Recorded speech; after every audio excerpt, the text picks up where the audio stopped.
decía, vine a la universidad recién y yo documentándome un poco de noticias recientes, digamos. Bueno, hoy día coincidimos, justo en este momento se están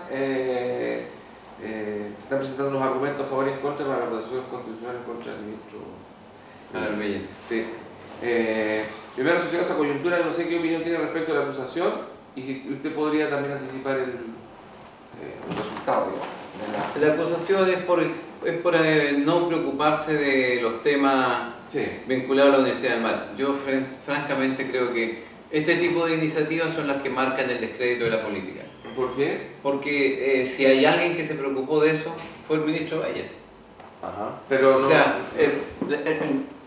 quizás vale la pena marcar algo que no se ha dicho en Chile. Yo soy regionalista y descentralizador, pero por naturaleza. El único ministerio en Chile que durante este gobierno se ha descentralizado de verdad es el Ministerio de Educación, que tenía el poder omnímodo sobre educación y que lo fracciona y dice un porcentaje se va a una superintendencia de educación y otro porcentaje del poder de la educación se va a la agencia acreditadora de la calidad. La superintendencia para supervigilar y transparentar la información en educación y la agencia para provocar estándares y normas y fiscalizar. Entonces, a eso se agrega que los que acusan son los que no hicieron absolutamente nada, son los que recibieron un 30% de la matrícula particular subvencionada y lo que cuando entregaron el poder estaba en 70%.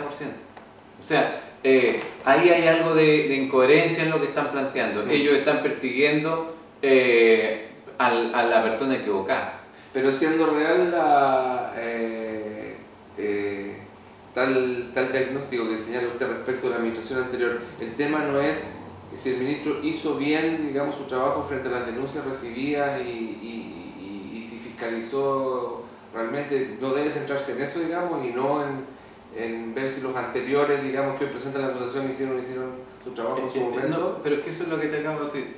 Este ministro es el que participó en el proceso, en el único proceso que ha culminado con una universidad que perdió su licencia para entregar educación superior. O sea, el órgano colaborador de la función del Estado, que es la educación, la enseñanza, fue sancionada por este ministro.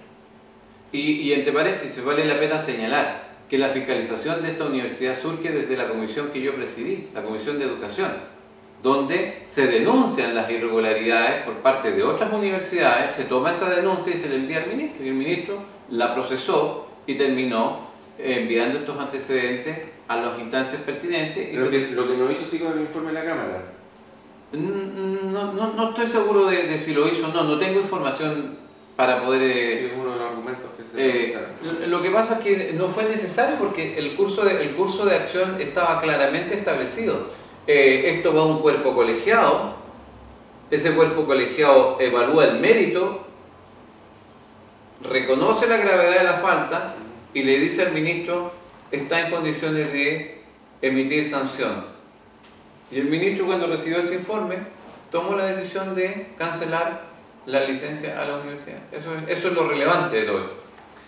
Y dice, bueno, en el fondo usted sostiene que detrás de esto también hay un uso político, digamos, de una herramienta o de una institución como es la acusación constitucional, y que en consecuencia ello representa una señal más de descrédito de la actividad política, ¿verdad? Sí. Yo cuando sostengo que esto contribuye al descrédito de la política es porque parece ser el ladrón detrás del juez.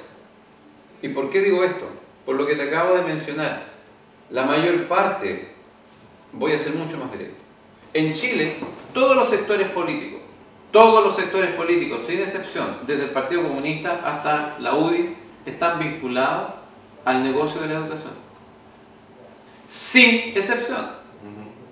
Entonces, cuando uno ve este tipo de acciones, uno se pregunta cuánto de compromiso con la educación hay y cuánto de defender el negocio hay detrás de todo esto. Porque, repito, al ministro, en mi opinión, se le está persiguiendo responsabilidades respecto a las cuales no tiene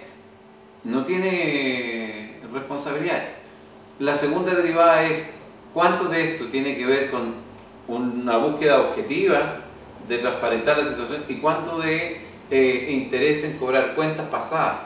Me refiero a cuando se sancionó a la ministra Proboste. Y en materia, y a propósito de su mirada crítica respecto de la actividad política y de sus actores, ¿qué reflexión tiene?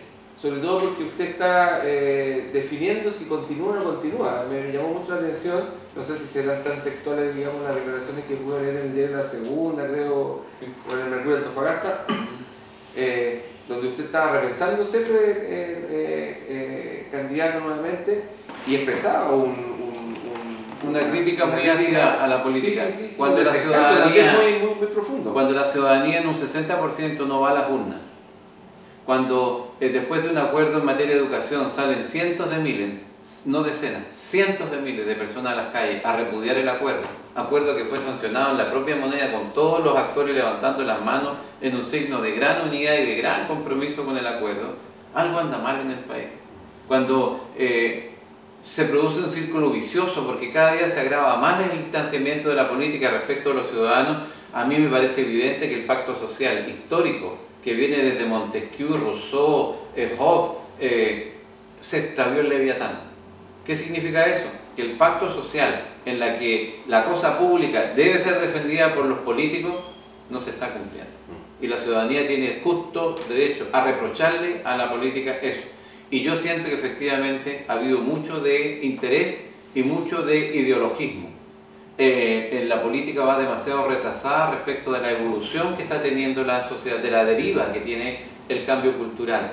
Y entonces se producen estos desfases que son francamente agobiantes. Pero no solo eso, sino que hay una actitud de permisividad, una actitud de cierta actitud pusilánime, una actitud de desprolijidad. ¿Y por qué digo esto? Porque no se discute la esencia de lo que realmente constituye la base de la crisis. ¿Y cuál es la base de la crisis? Bueno, la educación es un tema que debe ser considerado bien público o bien privado. Y eso en Chile no se ha discutido nunca. Y en este contexto, ¿cómo está usted o cómo ve usted a los aspirantes a gobernar los próximos 4 años? ¿Sintonizando con este diagnóstico más descarnado, más crítico? Yo creo que no. ¿O siendo continuidad nomás? Yo me doy cuenta de que hasta ahora, puede que cambie, pero hasta ahora, hasta el día en que estamos haciendo esta entrevista, vivimos en un verdadero reality. Se ha farandulizado la carrera presidencial. Candidatos que quieren ser candidatos pero que no hablan, que no emiten opinión sobre ningún tema relevante de Chile. ¿Se refiere a Bachelet? Me refiero a la reina de este enfoque de farándula que es Michelle Bachelet y al príncipe de la farándula que es Goldberg, que tampoco quiere hablar de nada. Entonces es una situación paradojal porque yo no logro entender cómo la gente va a poder discriminar una cosa de otra, cómo va a sacar el grano de la paja. Imagino que usted simpatiza con Alamán, ¿no? Porque yo tengo grados de amistad con Alamán de mucho tiempo, en realidad lo quiero mucho y somos muy amigos, pero también he dicho que me encantaría poder ayudarlo a que se meta más en el tema. O sea, yo también lo veo a él reclamando por espacios de donde discutir, pero como no tiene con nadie con quien discutir, entonces al final no avanzamos. Me gustaría que, por ejemplo, se dejara entrevistar. Me gustaría que tú lo pudieras entrevistar o que yo lo pudiera entrevistar y preguntarle qué va a hacer usted en materia de educación, cómo entiende usted, si es bien público o bien privado. Porque si los demás no quieren hablar y él está dispuesto a hablar, tiene que buscar y construir el escenario para que eso se produzca. La educación por la coyuntura, pero también por la trascendencia, por su vinculación con el movimiento social, como se llama, en fin, me da la impresión que va a ser muy relevante, digamos, en materia de campaña. Y se instala entonces el tema de la gratuidad o de una visión, ¿no? De dos modelos para ver la educación, que es de lo poco que uno se ha podido escuchar, digamos, a Goldberg y a Bachelet, por decirlo, los dos que puntean en la encuesta. usted, como un estudioso y preocupado del tema, ¿cuál le parece que va a ser cuál es el camino correcto en materia de educación? ¿Terminar con el lucro 100%? ¿Es posible aquello? ¿Es posible hacer una reforma como le dijo, la que anunció o esbozó Bachelet, diciendo de que iba a terminar o que educación gratuita para todos, con lo que eso significa, digamos, en términos de nuestra política, en materia de definiciones económicas, cómo se financia? Yo creo que eso es un tema de la más alta importancia y hay que analizarlo con la profundidad que corresponde. Mi opinión es que el padre que decidió llevar a su hijo a una educación particular subvencionada no va a tolerar que nadie le venga a decir dónde poner a su hijo. Y la gente va a reclamar la libertad para elegir dónde educar a sus hijos. Eso es una primera cosa. Así que podrán prometer el oro y el moro, pero nadie va a atropellar la libertad de los padres para poder elegir. Esa es una primera cosa. De tal manera que hay que ser prudente en eso. Yo creo que el enfoque tiene que ser distinto. Lo primero es discutir si la educación es un bien público o es un bien privado, porque eso va a definir si la primacía del rol está en el Estado o está en el mercado. En su opinión, es un bien público. En mi opinión, es un bien público y el Estado tiene que cautelar la garantía de calidad, de equidad, de evitar segregación. Tiene que regular al mercado, en definitiva, que está actuando en este ámbito. Eso es una primera cosa. Eso es entonces, claramente significa que la gente podrá elegir, unos llevar a la educación particular subvencionada y otros elegir la educación pública. Pero ¿qué problema tenemos hoy? Que en realidad nadie puede elegir nada, porque la educación pública municipal es tan mala que finalmente termina siendo el espacio de segregación social. Ahora, tampoco podemos generalizar, 100%, no es el 100%, hay algunas escuelas municipales muy buenas, donde hay profesores que son verdaderamente paradigmas, modelos a seguir por su vocación, por su esfuerzo, pero en general estamos hablando, la educación pública municipalizada es de mala calidad, por muchas razones. Entonces, entre otras, porque el Estado asume que el costo de la educación de un niño es de 100.000 pesos mensuales y pone 50 nomás. O sea, yo quisiera saber si el ministro o hay algún mesías que llegó para multiplicar los dones por los panes, para multiplicar la plata y decir que con 50.000 pesos se entrega educación de 100.000 pesos. Calidad. Entonces, esa es una primera cosa. Y la segunda cuestión es que en el ámbito de la gestión hay que valorar el mérito. El Ministerio de Educación, por eso que me alegro del proceso de descentralización, fue siempre muy procedimental, se preocupaba del proceso de llegar a... Nunca se preocupó de la calidad del resultado final de la educación. Todo era proceso, todo era la cosa en el medio, fiscalizar. Señor, fiscalice que el que sale de una formación salga con la calidad que queremos. Eso es lo que importa. Entonces, a mí me interesan finalmente las cuestiones objetivas. Ahí hay que impulsar mucho el mérito. Y lo tercero que yo resaltaría es que hay que volver a invertir en cómo se educa. Ha cambiado el sistema completa y radicalmente y queremos repetir los modelos de hace 100 años. Esos modelos hoy día no sirven. Así como las ruedas de carreta no sirven, porque hay otros sistemas de transporte, los modelos de esa época tampoco sirven. Y en materia de instituciones de educación superior, usted... advierte la necesidad de hacer un reordenamiento y también de tener desde el Estado una mirada que advierta las diferencias entre las distintas clases, entre los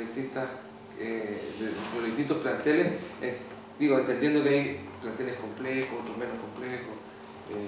Yo lo que diría es que analizando lo que tenemos, la respuesta que se ha dado es generar una superintendencia de educación superior y una agencia acreditadora de la calidad. Eso es un buen camino. Y yo creo que va a contribuir enormemente a mejorar la calidad. Pero definitivamente esa no es la solución. Porque si seguimos teniendo universidades estatales donde no se valora el mérito, y da lo mismo si se hace bien o mal el trabajo. Y segundo, universidades estatales que tienen que competir con universidades privadas que tienen tremendas flexibilidades para poder cumplir su función. En cambio, el rector de una universidad estatal para poder hacer un gasto tiene que pedir 10.000 trámites y además ser fiscalizado por Contraloría. Entonces es muy difícil realmente competir. Lo que quiero decir en definitiva es que la universidad pública y la universidad estatal, privada, deben tener diferenciaciones que les permitan efectivamente competir. Hoy día, por ejemplo, en el ámbito de la educación estatal, los efectos roce para generar una buena gestión son demasiado entrabadores. Y lo otro que es muy relevante, el Estado y por supuesto los que administran el Estado tienen que asumir una definición. Y la definición es que si son universidades estatales, ¿por qué las tratamos como si fueran universidades de mercado? ¿Y qué es lo que quiero decir con esto? Las universidades reciben solamente el 18% de su presupuesto de manos del Estado. Todo el resto lo tienen que autogenerar.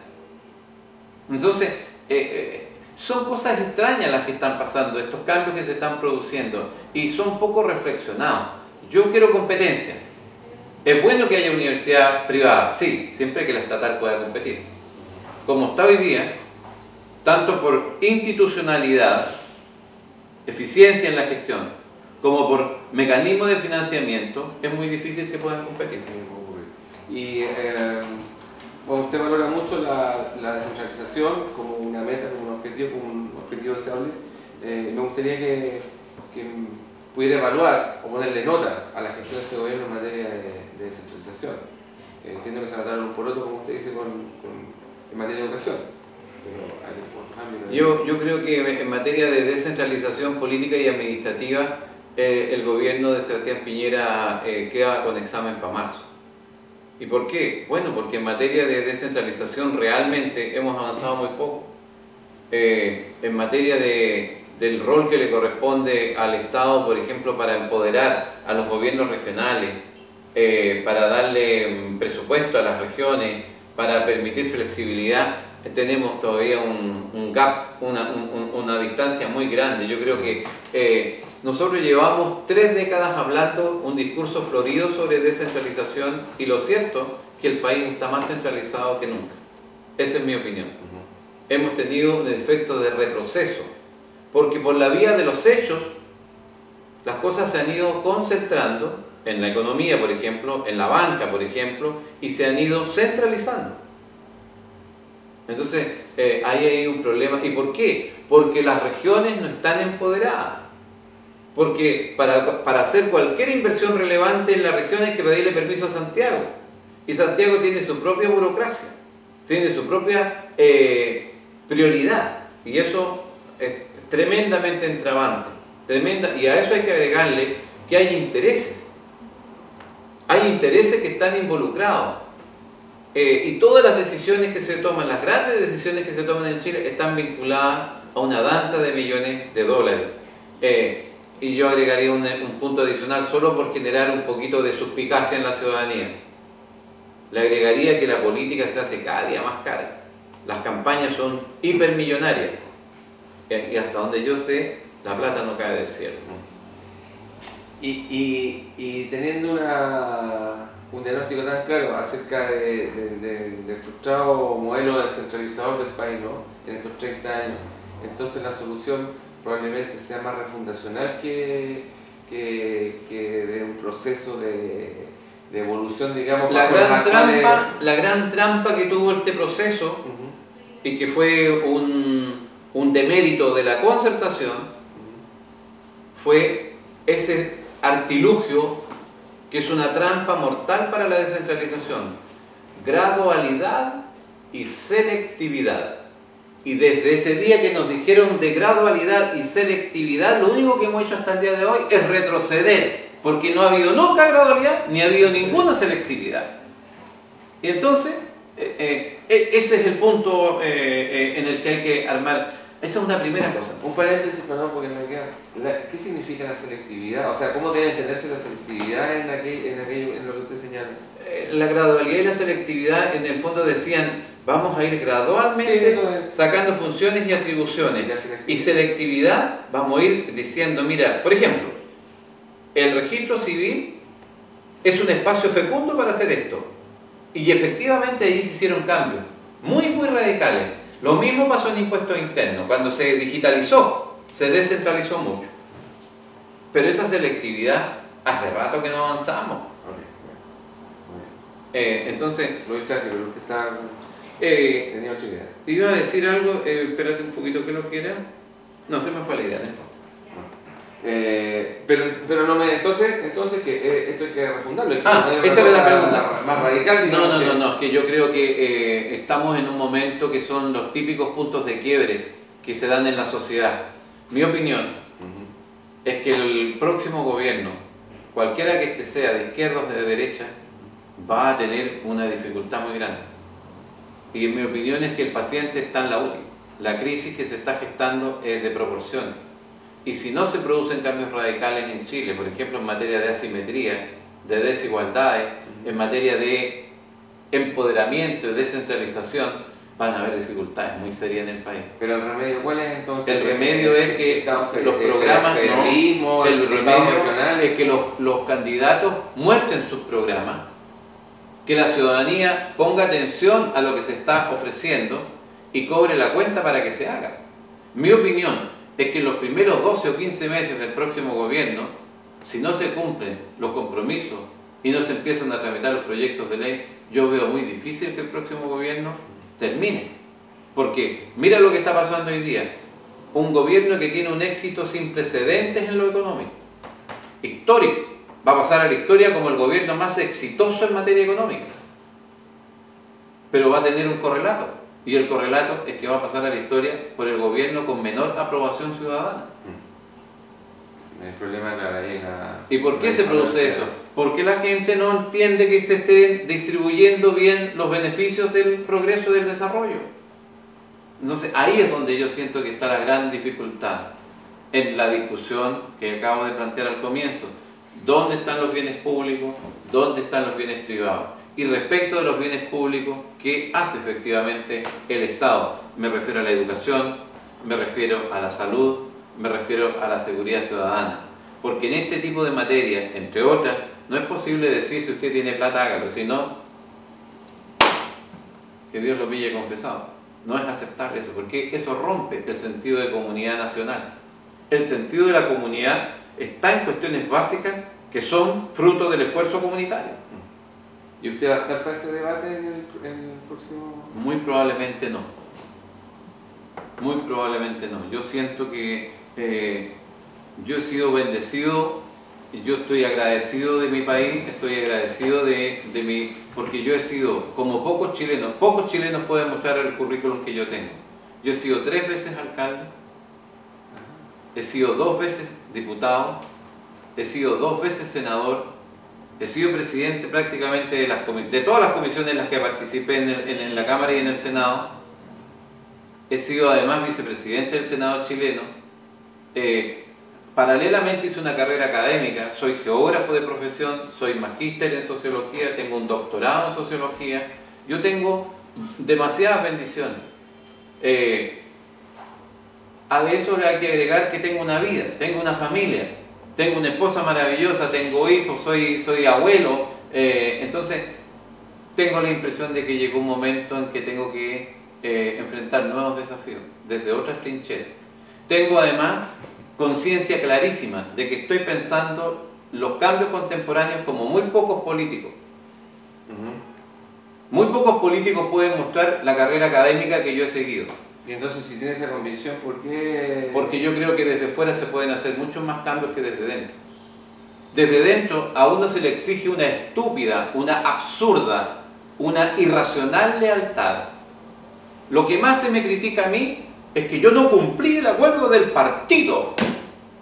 Por eso usted soy independiente. Lo único que nos dicen es que a mí nunca me preguntaron la opinión, nunca me han invitado a reflexionar sobre el tema. Les importa un comino lo que yo piense, pero les importa que yo cumpla lo que ellos ordenan. Y yo les digo, ¿cómo no se van un ratito a la punta del cerro? Porque eso es lo que piensan todos los chilenos. Pues. No sé, a uno le exigen adhesión, sumisión, docilidad.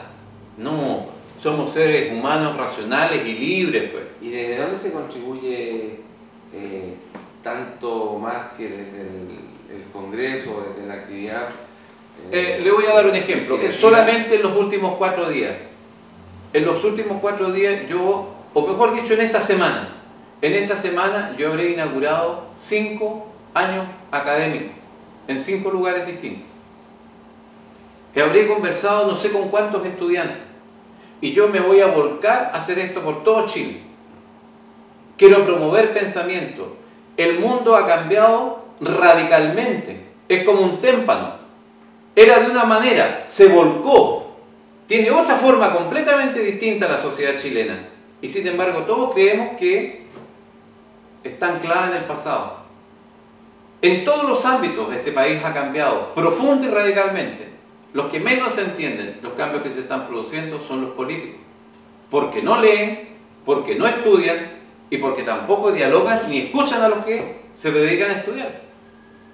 No sé, ¿cuántos estudios técnicos y académicos, cuántos diálogos hay entre la academia nacional e internacional y el Parlamento? Ahí recién ha habido un avance muy significativo que yo valoro y veo provisorio. Un esfuerzo conjunto que hice yo con el senador, o dicho de otra manera, el senador Guido Girardi conmigo, que fue crear la Comisión de Futuro, copiada del modelo finlandés. Y aquí hay ahora un grupo de senadores que está mirando lo que viene por delante. Su responsabilidad es mirar lo que viene, no lo que está pasando hoy día, no, lo que viene por delante. Y para eso tienen que dialogar con los mejores pensadores del mundo. Yo puedo contribuir de muchas maneras. Hay muchas maneras de servir a Chile. Y yo creo que llegó la hora de buscar esas nuevas formas. Y además es una aventura maravillosa. Es una aventura maravillosa. Es muy cómodo recibir la dieta. Es muy cómodo recibir el trato de senador. Es muy cómodo que la institucionalidad se incline frente a uno. Pero es mucho más incómodo que la ciudadanía lo mire a uno y le diga: usted no ha cumplido su pacto. Usted no me está protegiendo. Yo quería educación de mejor calidad y usted no me la da. Yo quería tener acceso a salud de buena calidad y usted no me la da. Yo quería tener acceso a seguridad ciudadana y usted no me está dando seguridad ciudadana. Y ese es el reclamo que le hacen al Parlamento. Entonces, una persona que ha tenido la carrera como la que yo he tenido, tiene que en algún momento pararse y decir: no será tiempo de dejar que pasen nuevas generaciones a cubrir mi puesto y yo ir a cubrir otros que pueden ser de tanta o más relevancia que este. Pero para seguir influyendo en la agenda y... Sí, el que nace chicharra se muere cantando. Yo soy un hombre que ama el servicio público, vibro con el servicio público. Cualquiera que me haya conocido y que me haya escuchado sabe que mi alma se estremece cuando soy convocado a la tarea pública. Así que yo voy a seguir en lo mismo.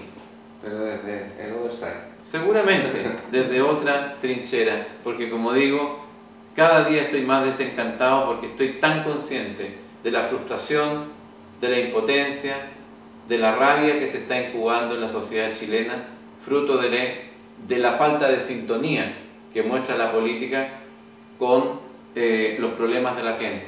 Y allí la mayor preocupación que yo tengo es que los políticos no se dan cuenta que perdieron el poder, que no pueden actuar y no pueden hacer las cosas porque no tienen el poder que se tuvo en la política antes. Pero toda la política hace como que tiene el poder y ni siquiera se preocupa de ver dónde se fue el poder, porque el poder no se pierde, el poder no desaparece, el poder se desplaza, se mueve. Hay otros espacios donde está el poder.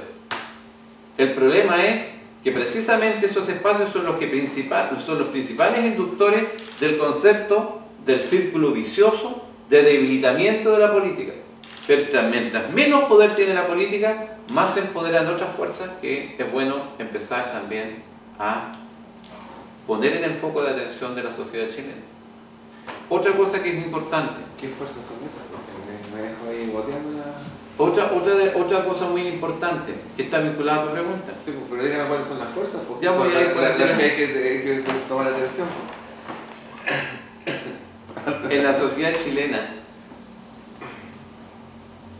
hemos dejado de lado la capacidad de reflexionar. El rating, la audiencia masiva, hace que todo el efecto de comunicaciones tenga un sentido de espectáculo.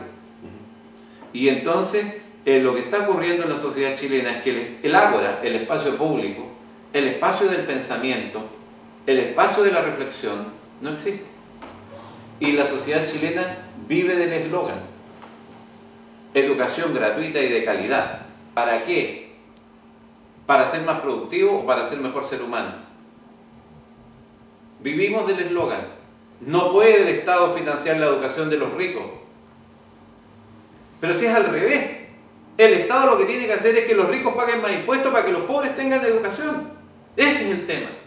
No sé, vivimos en una sociedad de puro eslogan, donde falta la reflexión, donde falta el pensamiento. Yo quiero ayudar a esa reflexión, quiero ayudar a ese pensamiento. Y me voy a dar a la tarea de hacerlo. Lo encuentro una aventura apasionante, me encanta. ¿Y de quién hay que cuidarse, senador? La pregunta que se ha hecho, yo por ejemplo en mi tesis doctoral hice esa pregunta. Y te hago preguntas pero simplemente a modo de conversación. Yo sé que tú me entrevistas a mí, tú haces las preguntas, pero yo quisiera contrapreguntarte. ¿Tú crees, por ejemplo, que la Iglesia tiene más poder o menos poder hoy día en relación a 10 años atrás? Menos. ¿Y tú crees que la política tiene más poder o menos poder?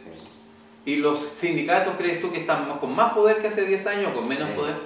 Y por ejemplo, la Confederación de la Producción y el Comercio, ¿tienen menos poder, crees tú? Yo creo que sí. ¿Sí?